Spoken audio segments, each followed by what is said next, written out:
Hey, what's up, everybody? This your boy Mike Jones with uGospel.com, and I'm still down here in Dallas, Texas at the 2013 MegaFest. And right now, sitting next to me, I have the man who's dubbed himself as the leading man in gospel music, the one and only Mr. Earnest Pugh. Ernest, what's up, man? What's going on, man? It is hype down here at MegaFest, Doc. The atmosphere is charged, great speakers, anointed singers, a lot of information. I mean, I'm taking it all in. I know you performed earlier. How was the show?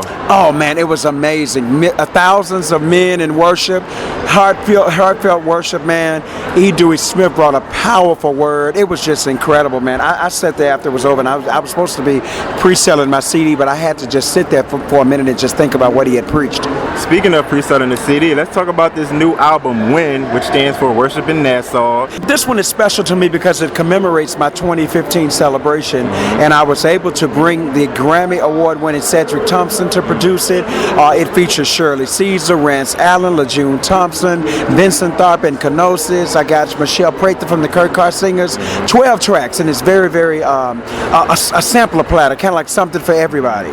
Contemporary worship, it's got praise, it's got a couple of traditional, so something for everybody.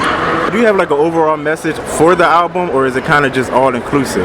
Well, that worship in Nassau sums up really what that night was all about.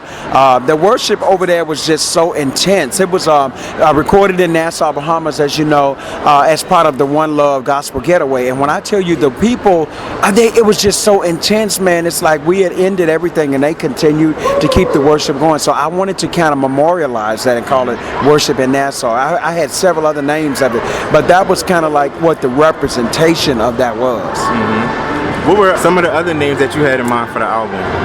I was going to name it the Essential Earnest Pugh. Then I thought maybe I could call it the because you had 20 and 15 years and stuff like that. I was really going to name it The Journey, the music. I had several things I was going to name it, but that W.I.N, Worship in Nassau, just really got me.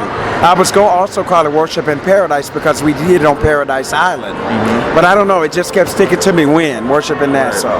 Right. Okay, now, did you write all of the songs on the album, or who did you work with as far as the writers?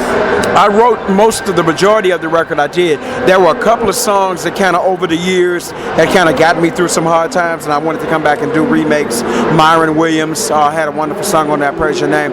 Maddie Moss Clark did a song years and years and years ago. It really was my first solo I ever did in church, called I Can Do All Things Through Christ, and I did a remake to that, rearrangement of that, and I brought in Rance Allen to kind of sing it, one of my favorite singers of all time.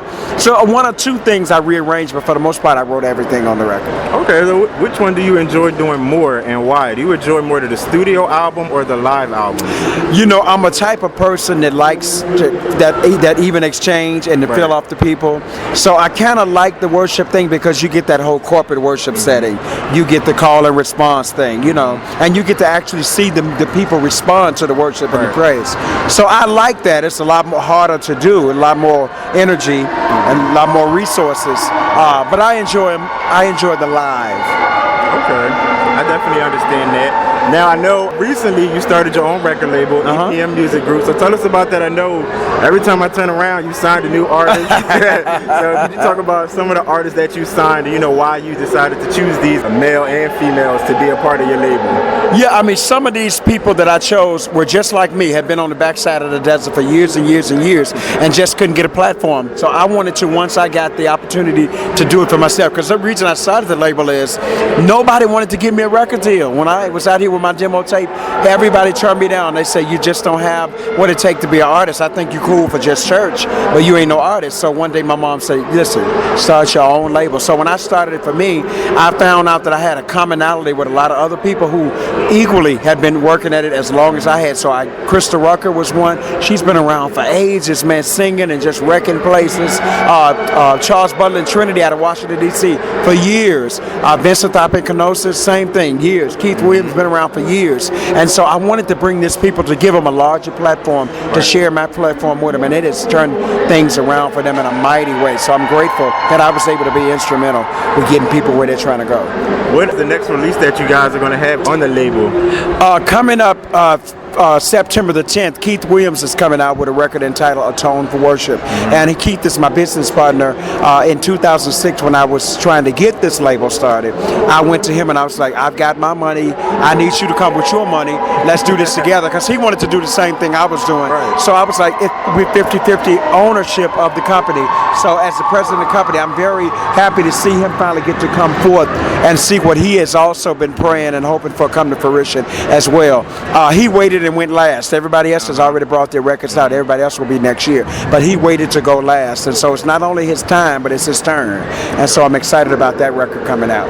And then, of course, September 17th, I'm coming out with my own record. Now, I did a different situation. I had my daughter to organize a label called P-Man Music. Right. I kind of organized it per se, but have her running it. Okay. It's called P-Man because I did not want to take the resources from EPM Music Group to do my own stuff. I wanted it to be a very artist-centric label and for everybody to feel that they're equally as important as I am. So I'll be coming out with my P-Man record September the 17th. But the single is impacting radio right now called More of You. It's number 13 on Billboard this week and still rising. So it's on and cranking, baby. All right. A few more questions and I'm going to let you go. I know you're going to attend some of these events here at MegaFest. About the single More of You, what's the message behind that track?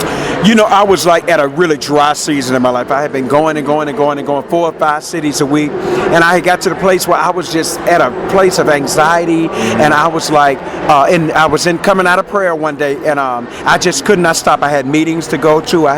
My phone was going off. My alerts were going off.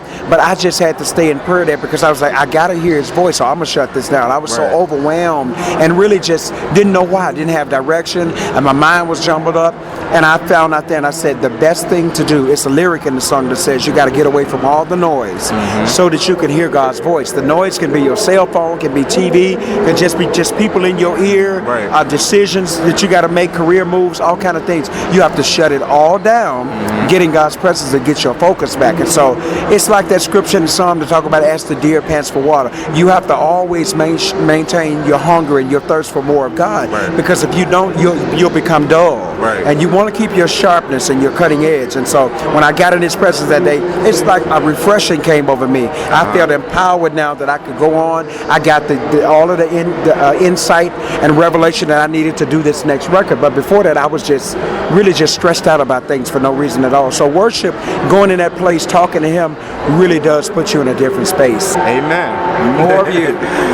Where are you going to be at coming up? You have any appearances? Man, I have a 15-city listening party. I also have a tour that I'm headlining called The Men in Worship with Keith Williams and Vince Tharp and Kenosis and myself. So I am traveling probably over the next 90 days, about 5 days out of 7. When are you going to kick off the tour? The tour kicked off here at MegaFest.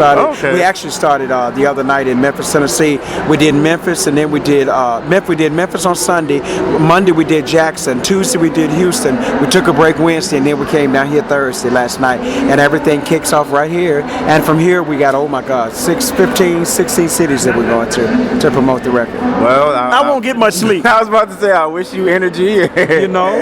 So how can all your fans and your supporters stay in contact with you? All the updated news coming from P-Man himself. www.earnestpugh.com. I'm also on Facebook and Twitter, and I do answer my own tweets. You know, y'all see me on there all the time, tweeting and talking. So. And your Twitter and Facebook names, of course, are both Earnest Pugh. Earnest Pugh. Okay. Absolutely. Again, Ernest, I want to thank you for this interview. You know, finally. I know you're a hard man to catch up to. That's you. All right, man. Again, thank you. This is Mike Jones here at MegaFest 2013 with the one and only Earnest Pugh.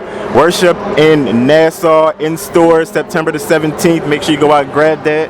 And thank you, my brother. Thank you, sir. All right.